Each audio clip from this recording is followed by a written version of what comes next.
Wait a minute, I hear something. Dr. Movie! Dr. Movie! Blueberry News! Dr. Movie! Dr. Movie! Yeah!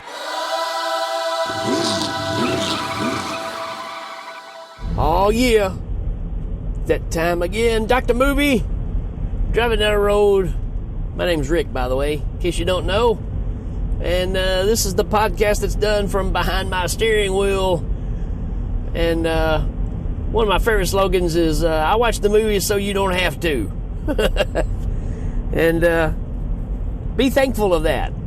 Because this is one of those that, yeah, kind of feels like that I might have saved you. I might have dodged the bullet for you on this one. Talking about, now when you look it up, it says 1998, but I think it's actually 1995. This movie came out called Star Hunter, which is basically a Predator ripoff, but nowhere near Predator. You know what I mean? It's like the premise is pretty much the same as that, or the Most Dangerous Game, right? The Deadliest Game, whatever title you want to go by here. But yeah, kind of a sci-fi version of a, classic story. So let's look at the synopsis. A busload of teenagers become the quarry of evil extraterrestrials on an intergalactic hunting trip. Yeah. The aliens are so bored they got nothing better to do than come to Earth and, compete against human teenagers that were, apparently a really crappy ball team of some kind. I'm going to say football. So it's like the whole football, it's not the whole football team. It's like 5 or 6 football players and a cheerleader. So, yeah, we'll get into that in a minute. Movies made by Fred Olen Ray, which, if you know anything about bad movies, we often make fun of, Roger Corman and all these, but Fred Olen Ray is like even a rung below that. Very, very low budget movies. And never really that impressive. So, as far as a cast, we do have Fred Olen Ray in this. We got Roddy McDowell. So this is where the budget went, right? To get Roddy McDowell to be in the movie. He plays Richter, whichever you want to call it. And he's pretty much our main alien. He's here on Earth. And it's weird. He's not the actual hunter. He's just the guy that, is playing the game. So he calls down an alien star hunter to track down these kids in a rough neck of the neighborhood. That's the also thing that's kind of funny in this, right? When you think about budgetary reasons, kind of makes sense. Christopher Olen Ray plays the star hunter. So the director took his son, threw him in this goofy outfit. It's not a terrible outfit. But it definitely looks like, I don't know, this outfit looks like it could have been used in Space Giants. If anybody remembers the TV show Space Giants from the 60s, kind of a kaiju movie or TV show that was on, where these people just turned into robots and they got real big and, beat up monsters. This outfit looks like it could have been one of those of some sort, or a cousin, distant relative of the Space Giants, right? We don't have much as far as star power in this otherwise. We do have Stella Stevens, who was known for, being in the original, The Nutty Professor, and I think she was in Poseidon Adventure.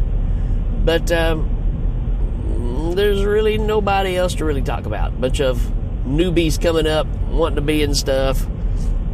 You get young green actors to be in your movie, and there you go. That's what you got. So to start this thing off, group of teenagers riding in a bus, and it's a short bus, folks. I mean, I don't know how else to say it. It's not even a full-fledged school bus.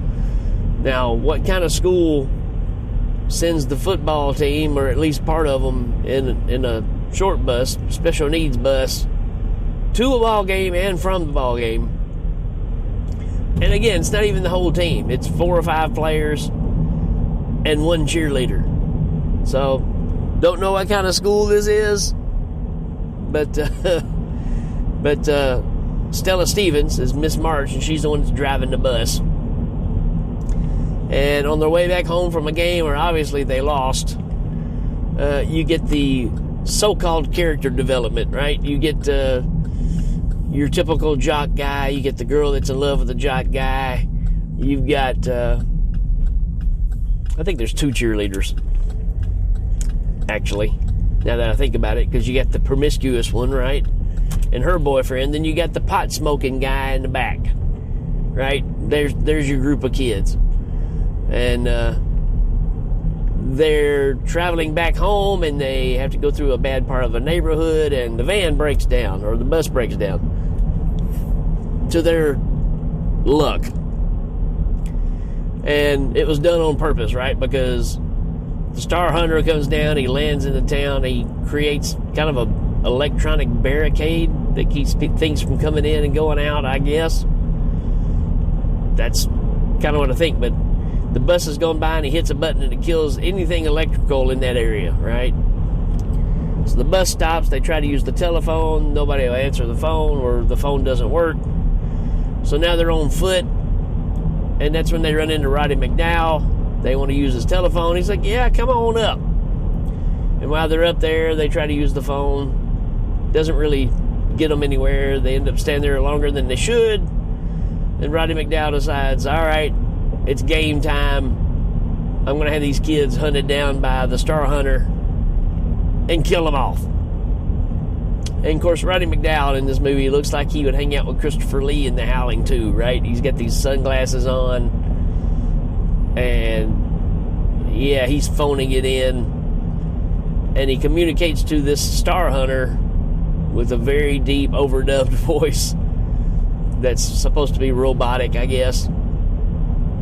I don't know. This movie's kind of a mess. But yeah, so then we just get the kids running around the town and the Star Hunter chasing them and trying to shoot them. You think, would a Star Hunter have, some kind of fancy... I mean, he already showed off he's got this ability to shut down electronic things. But the weapons that they choose are just regular, handguns. Yeah. That kind of makes you go, what? I mean, if I'm going to come from galaxies away and be this ultimate hunting machine, why am I going to use the weapons of the planet, right? And not even not even heavy artillery, just handguns, rifles. He does end up with a bazooka later on. So, it's again low budget, folks. But you get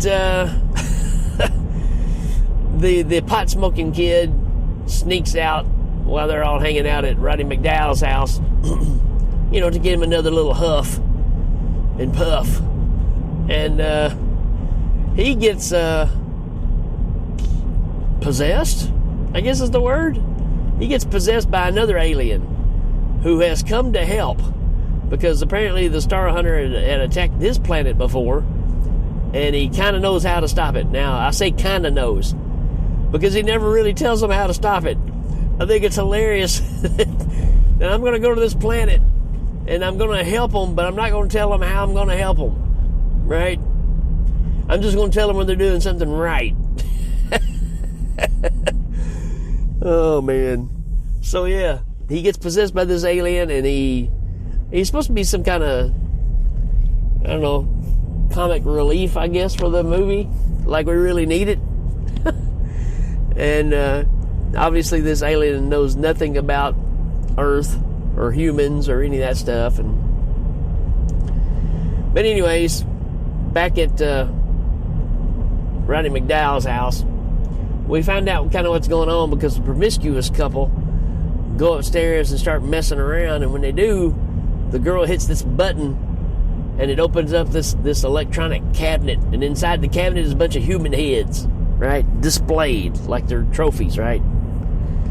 Kind of like the end of Predator 2, right, when they get on the ship and there's all the creature heads and stuff that they've captured, right? Same concept, right? So then they realize something's going on. The girl screams. All the other humans run up there. And like I said, Roddy McDowell says, all right, it's game time. So from there on, they're on foot running through this suburban jungle that has barriers that are up that they can't pass through, or they try to. And this thing's chasing them, and no matter how many times you shoot it or knock it off the top of a building or whatever, it regenerates itself, right? So that's kind of the whole story here. So, you know, obviously you got some kids that's going to get knocked off, you get some that's going to hang around, you get the promiscuous chick gets her neck broke, you get and then, again, you got pot smoking dude that's running around who's just kind of hanging out, and he's really no help whatsoever. But you got the one cheerleader who's obviously got a background in shooting guns, and she's pretty decent at it. And she's basically the only thing that kind of saves anybody in this movie. You know, it's a typical hunt and trap kind of story where you're going to get down to just a few left. And obviously it's going to come down to just the main girl and the main, you know, jock football guy. And they go back and find the bus. Actually, they actually get out of the barrier and make it to the police station and tell the police about what's going on, and the police won't do anything about it because they think they're full of crap. And the kids just take off, right? They sneak out of the police department and head back. Why?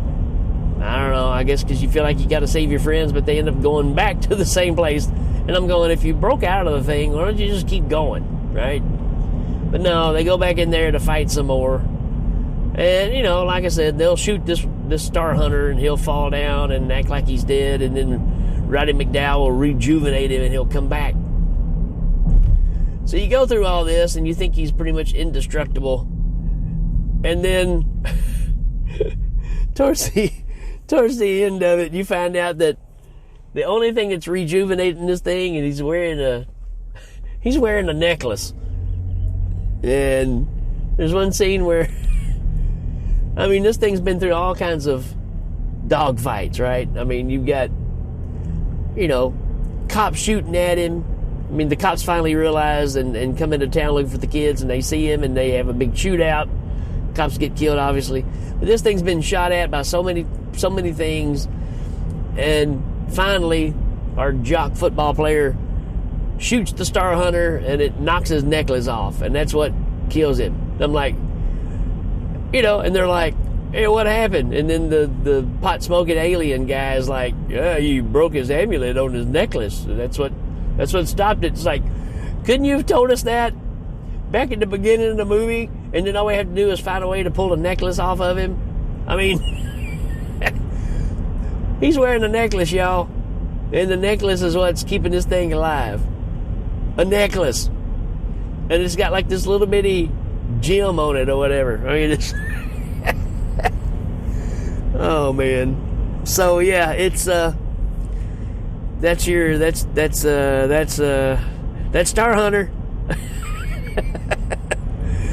And, you know, the two kids, I guess, live at the end. But the pot-smoking alien guy gets damaged, and he can't leave the body. If he leaves the body, then Cooper, which is the pot-smoking kid, will die. So the alien just says, I'm just going to take Coop's body with me, and we're just going to go off in space, and, you know, maybe one day we can fix him and he can come back and see his mom. You know, that's pretty much this movie. And he flies off into space, and that's Star Hunter.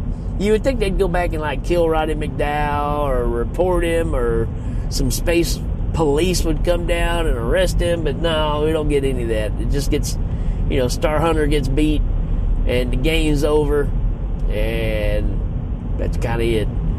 It's got these effects in it where, Roddy McDowell will be on a screen. It's supposed to be all computerized looking.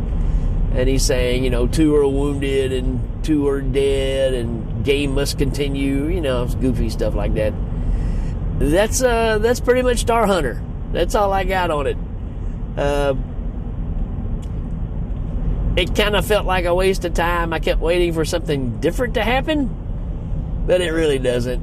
It's pretty much meat and potatoes, straightforward. It's not terrible. It's definitely got that 90s curse, that you can just say, wow, this is just shot for video kind of stuff. And, it just didn't throw anything new at me at all, which I'm disappointed because the artwork kind of made me go, all right, this looks like some goofy crap that I would like, and sadly enough, it's not. And, yep, it's low budget. I get it. It's supposed to be low budget. It doesn't have any real redeeming qualities. I think the alien outfit is not terrible, but definitely is weak for the time period of when it came out. So I'll give this a 2 out of 5. It didn't rock my world, folks. But who knows? It might rock your world. So if you're interested in it, it's on Tubi, and you can check it out there. And let me know if you like this one. I could see if you like this when it came out, if you were a kid and this came out, I could see where this would have the appeal. But being a dude of my age, an old guy, that, I don't know, being that I've pretty much felt like I've seen it all, it's kind of hard to give this one much credit. But who knows? It may be your favorite movie, and more power to you. All right, folks, that's it for this one. We will check you later.